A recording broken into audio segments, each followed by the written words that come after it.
Welcome back. Hope you all enjoyed the first sessions this morning and the coffee out there.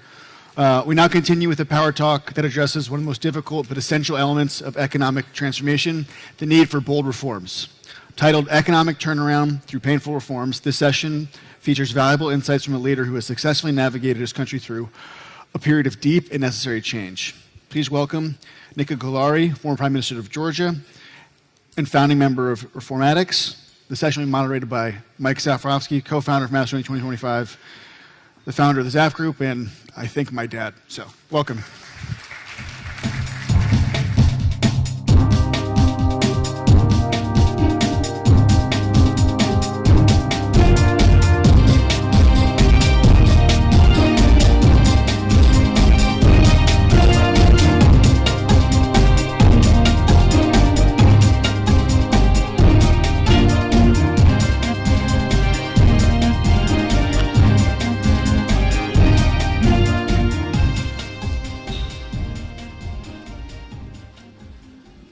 Well, good afternoon again.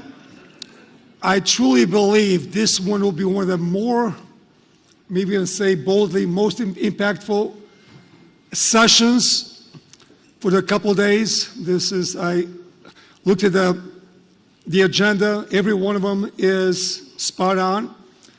I think this one has many of the opportunities to address the challenges which we addressed in the morning sessions. Many people, my wife very specifically included, tells me I get very easily impressed. If you do a strength analysis, achiever is top on that list. Would enjoy even more looking at successes of other people. What does make him or her successful? How did he or she accomplish those activities? So I'm just a passionate pursuer, if you will, of great examples in how to be a great husband, father, grandfather, business person, athlete. And this is one of those examples which I was really smitten back in 2017. Former Prime Minister of Georgia, Nika, gave a fabulous discussion back at that point in time. I will not go through his bio, but he was in the government of Georgia for a number of years from 2004 to 2012. Including as the Prime Minister from 2009 to 2012. And what actually happened in Georgia during those 8 years, particularly the 4 years he was Prime Minister, is absolutely remarkable. And again, you can say Mike gets easily impressed, and maybe this is one of those situations. I do not believe so. So it can go on for a long time, but I think in the next 40 minutes, and by the way, please ask questions. I'm not sure if you're going to have time for them, but in the next 40 minutes, we're going to do 5 broad areas. One, I'm going to ask the Prime Minister to set the stage. Where was Georgia before the turnaround? Second, the reforms. What was his playbook he used while being a Prime Minister? Third, he and his colleagues started a wonderful consulting firm called Reformatics. They have a number of clients on a global basis. So I'm going to ask him some of the success stories and lessons learned from trying to see how their playbook applies in those countries. Fourth, very bold, but potential applications for Macedonia. And last, and certainly not least, looking ahead, how do you actually create a culture that will allow a transformation results to happen? So again, this is maybe an unusual way to make an intro, but let's have a very warm welcome for the former Prime Minister of Georgia and a friend of Macedonia, Nika Gilauri. Thank you. Thank you very much. It's absolute pleasure to be here, and thank you, Mike, for this opportunity.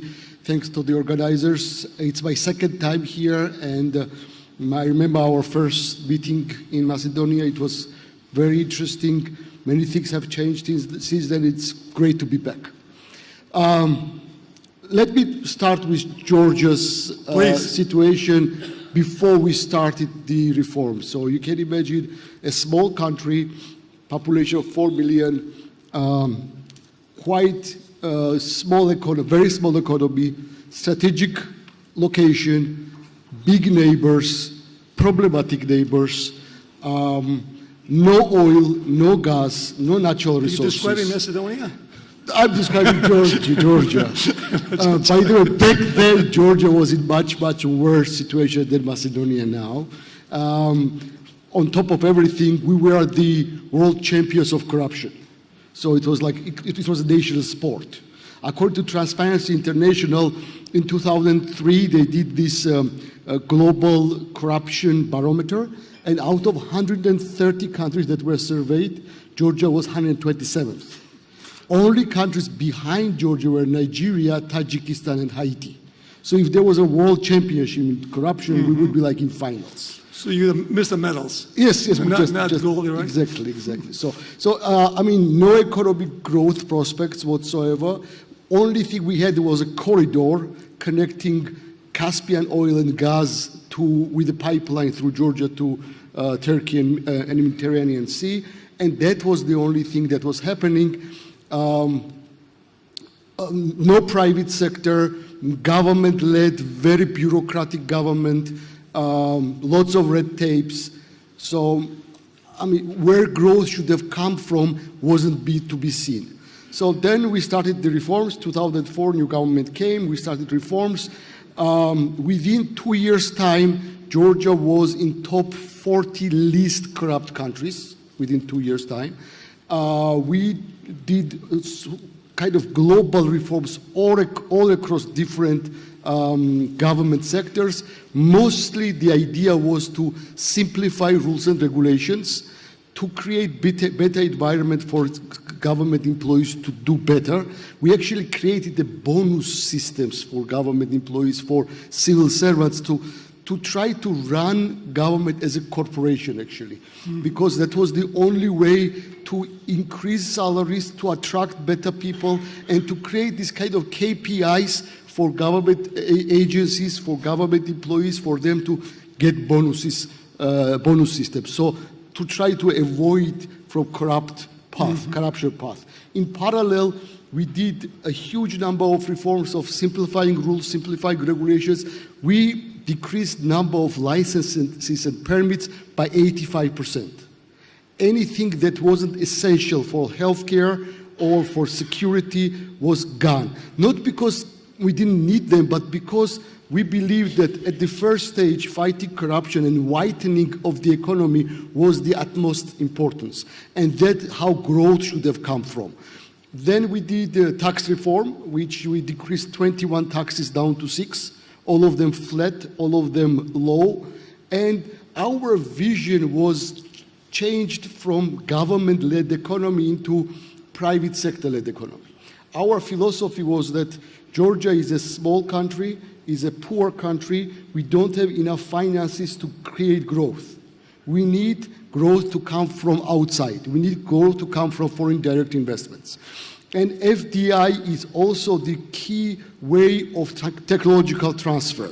Without FDI, there is no technological transfer for small countries like Georgia or like Macedonia. So we needed technological transfer. So we wanted to create environment for private sector to flourish. We said that private sector should lead, should create growth, should create jobs, should create new opportunities, and government can only help private sector for this development. And this was the philosophy. Our vision of the country was the following. Okay, we don't have oil, we don't have gas, but we have some big neighbors around us. Why don't we create a hub? Instead of being a corridor, why don't we create a hub? So there's a big difference between corridor and hub. Hub is for big international companies to come and invest in Georgia first and then enter rest of the region, Caucasus, Turkey, or Central Asia. So for that, we had to create much better environment for private sector, for international investors. So this was our goal, this was our vision, this was where we wanted to go. And we did every single reform with this in mind. How private sector looks at this regulation, how investor looks at these laws and licenses. Can we simplify anything? Can we make it easier for private sector to flourish in Georgia, for them to be more attractive toward Georgia? And by the way, if you remember, there was a doing business report. Georgia was started with being 112th and we jumped to be in top 10 within 5 or 6 years' time. Georgia still remains the only country that in the history of this report which jumped from below 100 to top 10 within 6 or 7 years, with this short period of time. And that also shows you the kind of scale of reforms. It's impossible to do this kind of jump without doing nothing. And we were not afraid of reforming the reforms because it's impossible to get it right from the very first moment. So we realized that we made mistakes, but we had to take decisions. And decision making is the most important for reforms. I mean, in some cases, we didn't even have a long-term vision of very specific areas. We just realized that we had to make a decision and based on our own mistakes, go forward. But the vision was same. Vision was the private sector to flourish. Vision was for foreign direct investors to come to Georgia and for them to feel as best as possible, as comfortable as possible. And from Georgia to try to expand in the rest of the region. And Nika, if I could ask you, I mean, millions of questions, but obviously a very challenging environment. Attracting FDI, it's quite popular, but quite often the local businesses may have the misperception that there's a preference for foreign investment versus also growing the local companies, if you will. And also if corruption becomes such a prevalent state, there's a disbelief that changes can happen. So maybe a couple examples, how did you communicate this to the population? How did you get people both excited with the future, but also for them to be prepared for some of the painful reforms? Sure. So just a couple of examples. For example, one of the biggest problems for Georgia was state-owned enterprises. Mm-hmm. And in many countries, state-owned enterprises are mostly politically driven, mostly places where politicians hire their family members and others.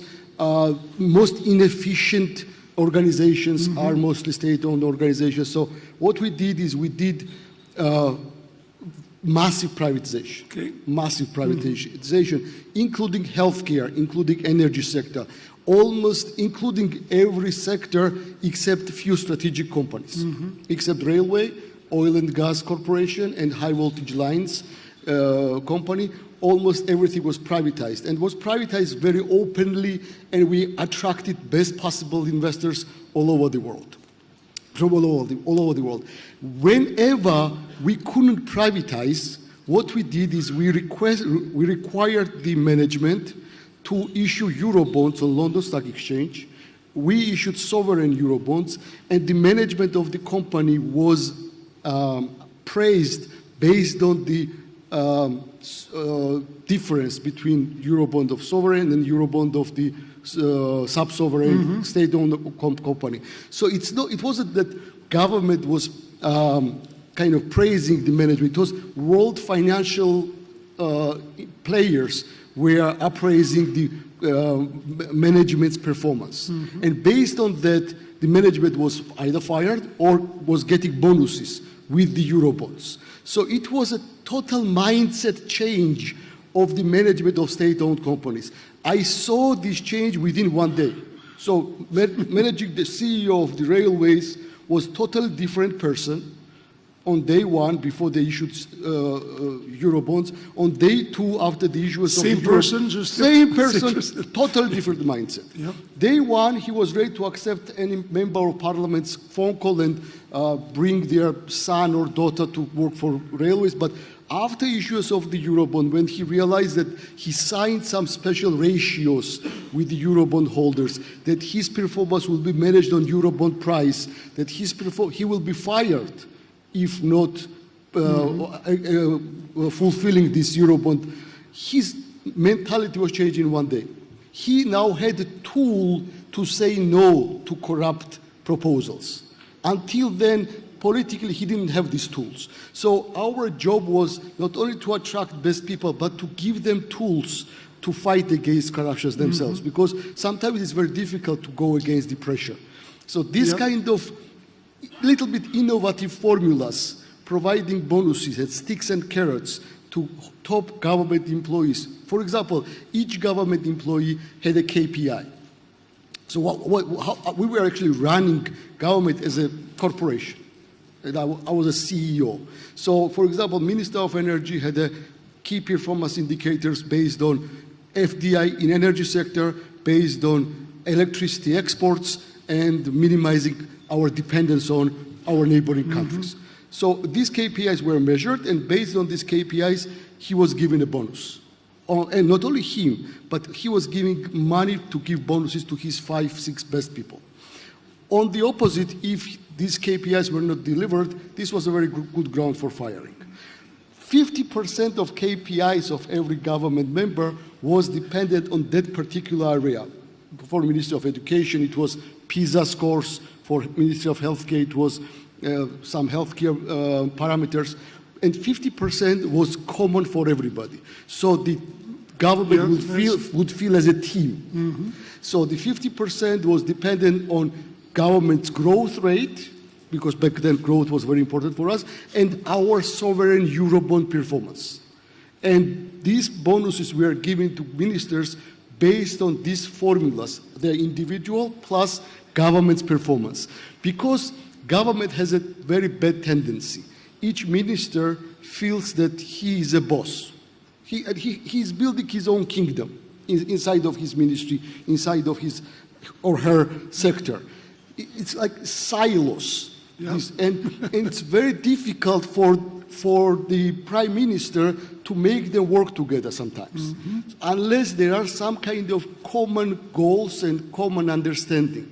So we worked in many countries, and I've seen in many cases that the biggest problem is actually these ministries do not cooperate with each other. So I wanted the whole team, whole cabinet of ministers to feel as a team, as a one big team. And that's why we created this kind of bonus system, which was dependent on individual as well as group performance. Two questions. Obviously, growth was very important. So, I mean, the first part of the question will be, what are the growth results before and after the reforms? Yep. But second, also, again, you're not first, second, or third, but you were the fourth most corrupt country at that point in time.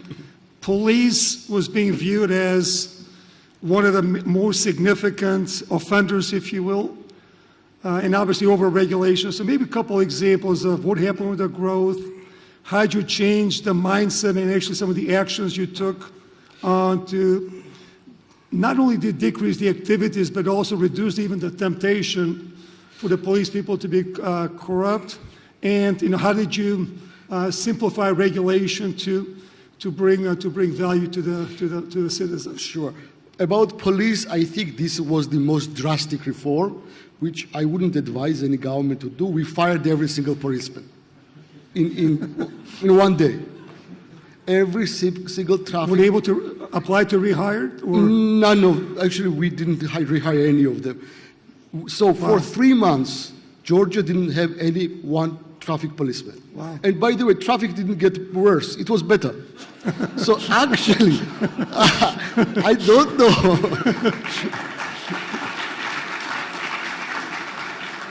And by the way, you cannot live in any society without a good police. So obviously, we're not joking about that, but I thought this was the problem is so significant. I just want to It's absolutely true story. Yep. I mean, in 2004, for 3 months, Georgia went without any traffic policemen, and traffic was much better. Then we hired youngsters, we trained them, and replaced this ex-Soviet policemen with totally young generation police. In energy sector was, I was hired as a Minister of Energy just because nobody else wanted to have that job. Because I was 27. And nobody else wanted the job, so they found me and said, why don't you be Minister of Energy?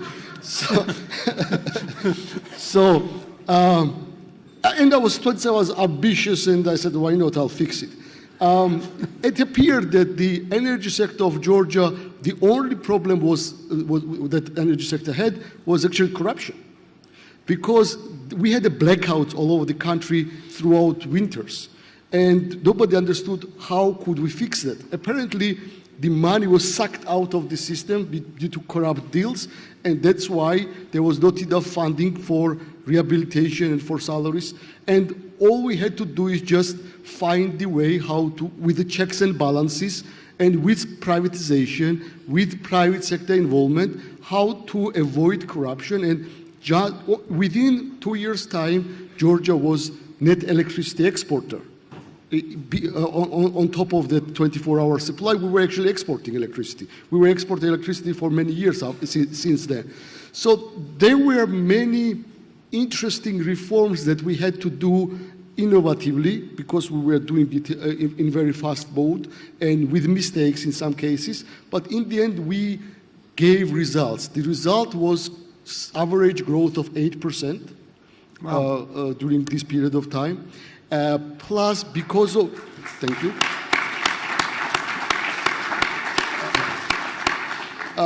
By the way, we were one of the fastest growing economy without oil during this period of time worldwide. Plus, because of FDI inflow, our currency a little bit appreciated. In the end, we ended up quadrupling Georgia's economy within 8 years' time. So Georgia's economy actually quadrupled. And it's in US dollar nominal GDP per capita.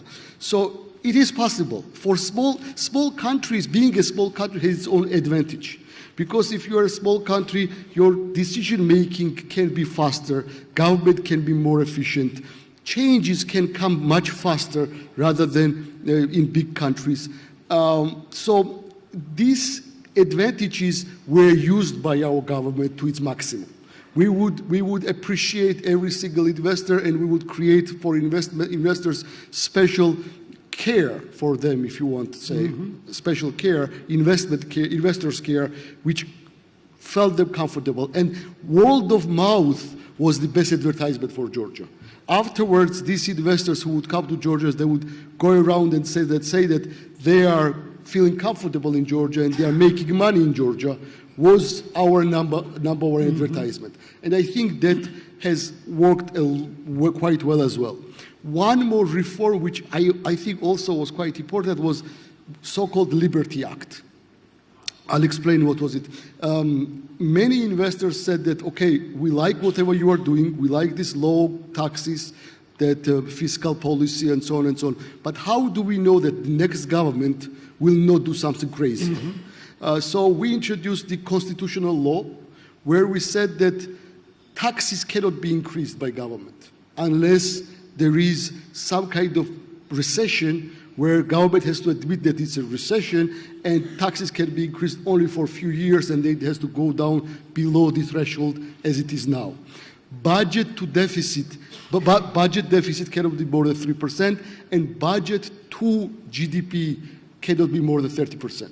So we identified the footprint of the government of economy, which cannot grow anymore. So that gave investors a little bit of more confidence for the long term.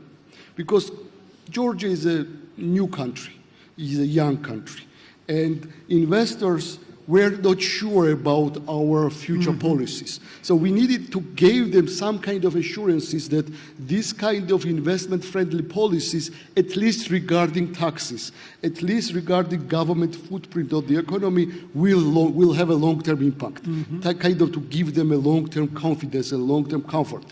And that Liberty Act, I think, was also a very kind of ground-breaking moment for Georgia's economy when investors believed in long-term success in Georgia, and they started investing already in a different mode. There is an investor who wants to invest for 3-4 years and get out, and there is an investor who wants to come and stay.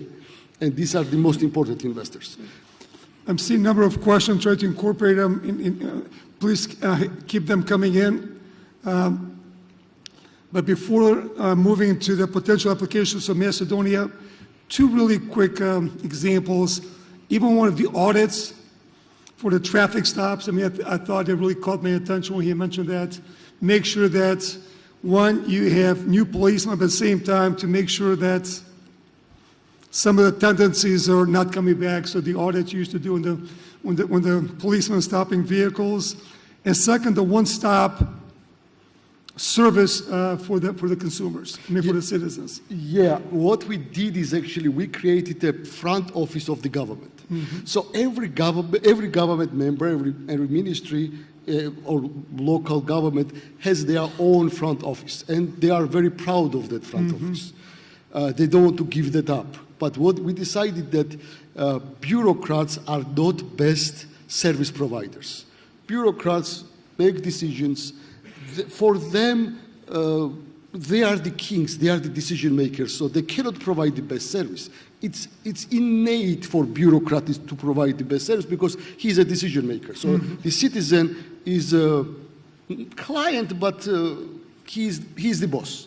So we created special front office of the government where we hired service-minded people from banking sector, mostly youngsters, who provided all the government services in one place. So it doesn't matter if it was a registration of wedding or registration or getting a passport or registering company, registering land, 450 different services are provided by one agency. And decisions, passport is issued by Ministry of Justice. Everything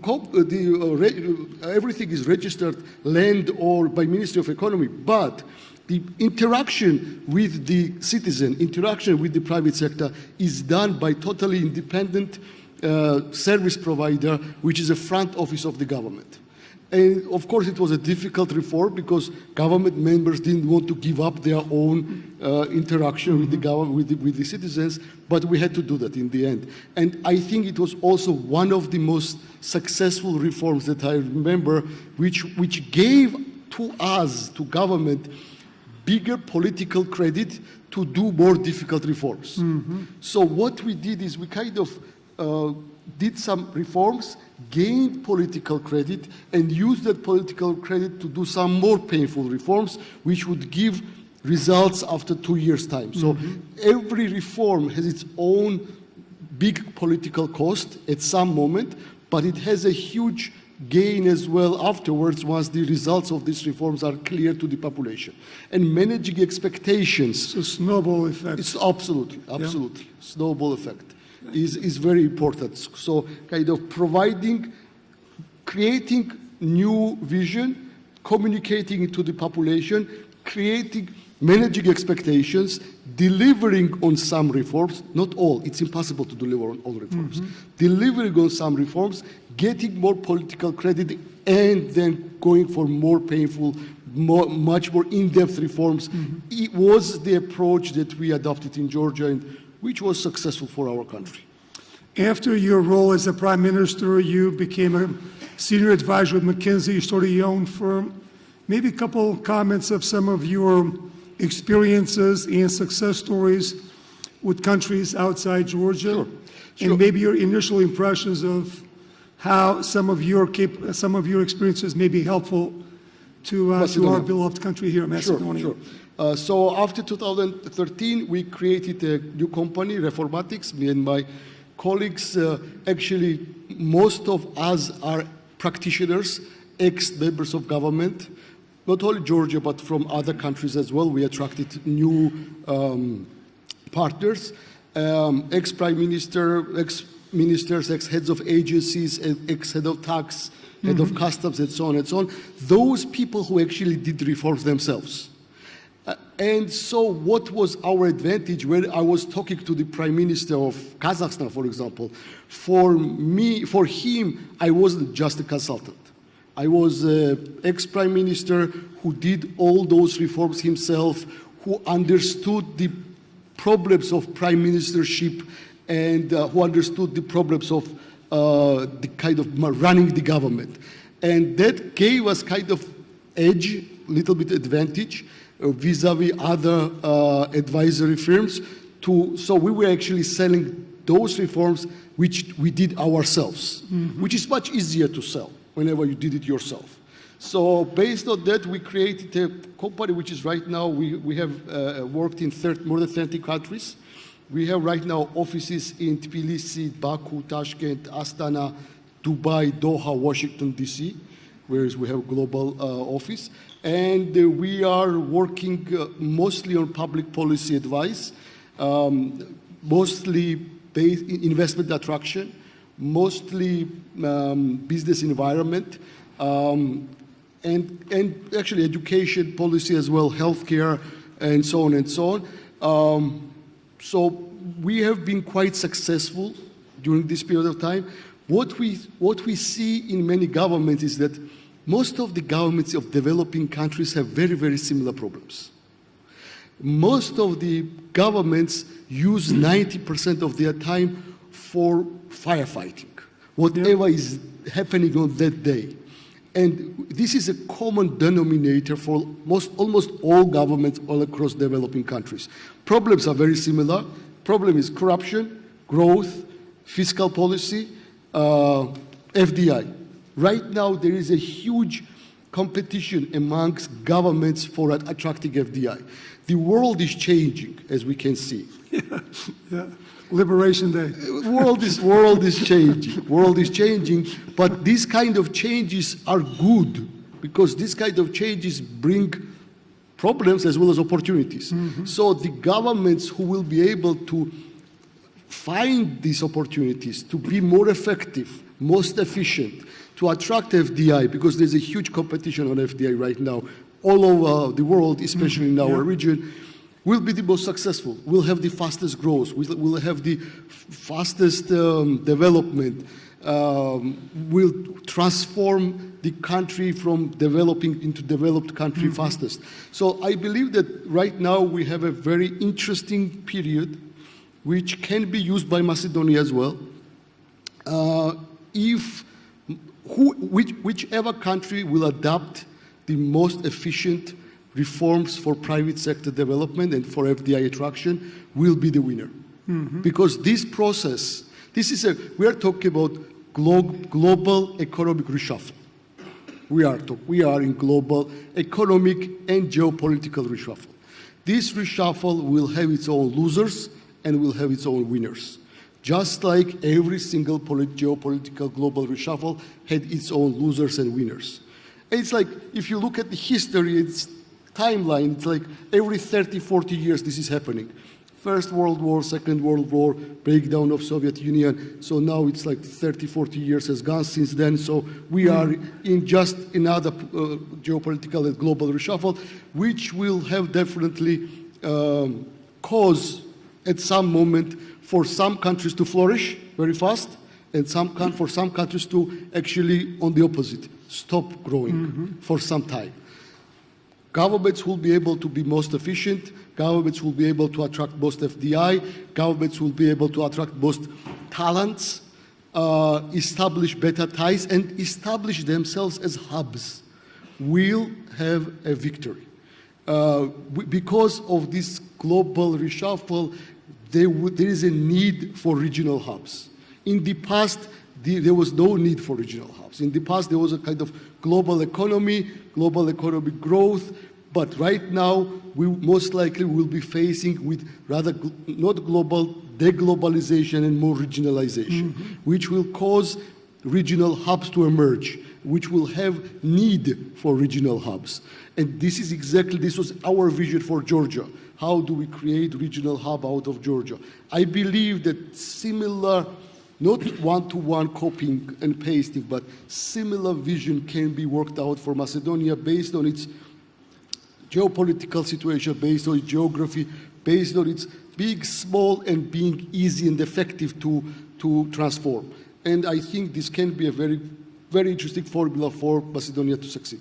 I mean, personally, I fully agree with that. Again, our geographic location, our size, so it's not necessarily just simply growth of people, but even how to slow down the brain drain.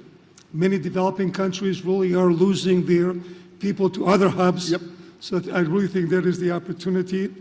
The role of diaspora, maybe really quickly, was diaspora a big part of your transformation plan or other countries you're working? What are more effective ways that diaspora can be helpful to the prime minister and to the local business people, if you will. Actually, in case of Georgia, diaspora didn't have a big say in our case, but we are seeing now how bigger and bigger diaspora's role is becoming for Georgia as well. And absolutely, whatever Macedonia 2025 is doing is amazing. And I think this is a kind of connection between diaspora and the country, between diaspora and the government, bringing more potential investors to the country should be the role of diaspora. I think this is something that diaspora can be good at, that diaspora has an opportunity to do that quite well, and being a voice of local government to United States or to rest of the Europe is something that diaspora should continue to do. And I know you are doing that, Mike, and everybody is doing that in this room. So I think whatever you are doing is amazing for this country. I asked him to say thank you for that.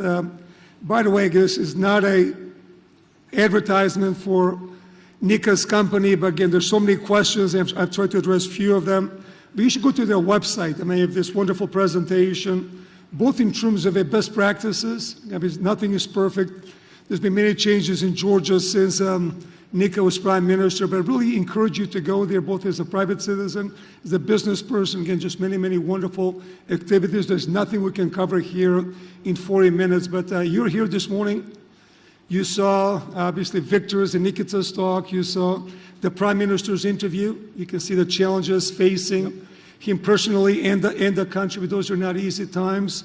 And we've said before, there's lots of similarities between challenges facing Georgia and also the opportunities to transform in really not too many years. Any observation, again, this is impromptu question, but any observations and also any words of encouragement and advice to all of us and to the government? Whatever I heard today is actually a very good basis for me to understand that government knows what it's doing, government understands what are the challenges, and there is a very clear vision, which is great. Well, just like Georgia, Macedonia is a small country without oil, without gas, small economy, but very vibrant, with an interesting geographical location, with strategic location, with challenging neighborhood. I believe that this hub concept, if that can be adopted by Macedonia, and if can be actually implemented properly and fastly by the government, I believe that this country has an amazing future, and this country can achieve amazing growth. And I believe that 3 to 4% is a very modest growth.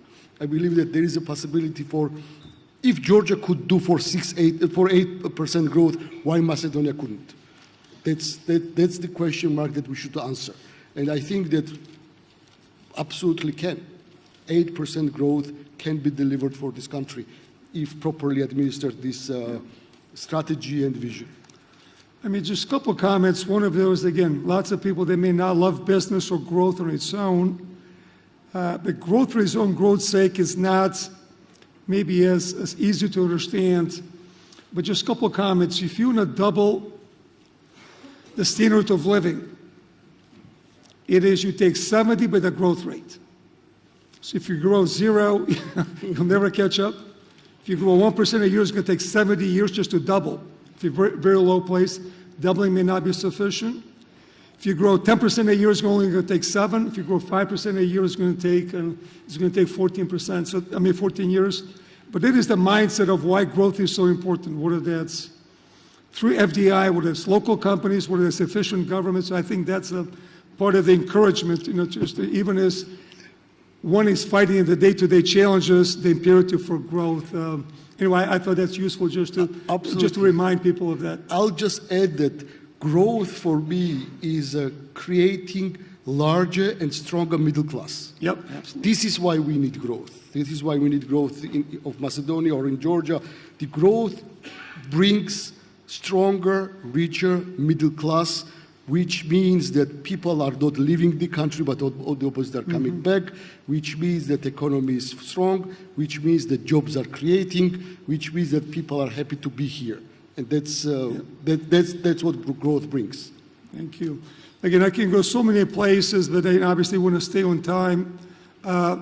Creating a culture of reform and sustaining it. And obviously, we'll be meeting with the Prime Minister. Again, we've had Singapore, we've had many other great examples. I think the realization that we need to move even faster, not overnight successes, but even faster to having that level of a commitment to a transformation and expectations of reforms to be announced and to take hold. But and again, any word of advice to this group in terms of how do you create it, how do you sustain a obsession with reform and results? Yeah, first of all, there are a few things that needs to be understood that human capital is needed for reforms. Yeah. So you need to attract the best, you need to attract the diverse human capital, youngsters, as well as experienced, and they need to understand the goals. They need to understand what are the key performance indicators for them.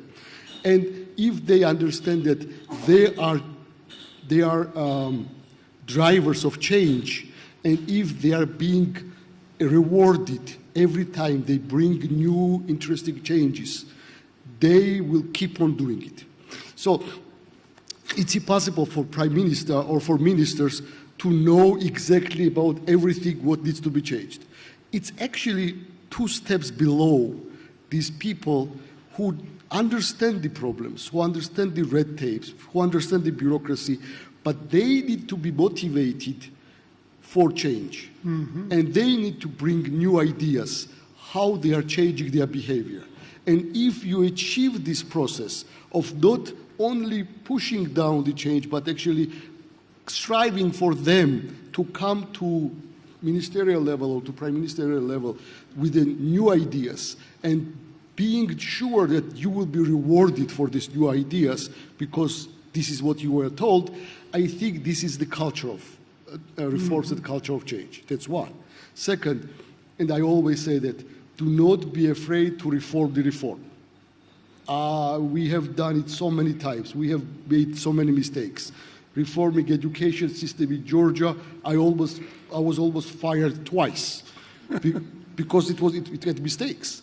But not being afraid to say that, sorry, we made a mistake and we need to reform that is also very important, because I've seen so many countries who are afraid to reform the reforms, that what they do is they reform and then stop and they compromise the reform. And actually it's becoming backfiring.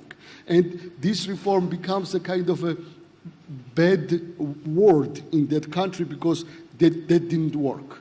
And it's just because somebody had right idea, they started properly, they went to first mistake, and after first mistake they stopped. And this is the most important. The mistakes will be made, absolutely, but admitting that, communicating that, and saying that this is how we're going to fix it is the key to successful reforms.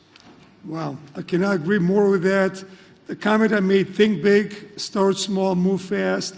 Moving fast actually is 100% consistent with that. If you're keeping your commitments, you're experimenting very rapidly, and then if you find mistakes, as you said, you change them without losing the overall ambitions. But we can go on for a long time. But again, I know we'll have other meetings over the next couple of days. I want to say thank you for the leadership, thank you for what you have done in Georgia, but also taking time now to bring some of the best practices, and as well as lessons learned to other places, Macedonia included. So I want to say thank you, and let's give Prime Minister applause. Yeah.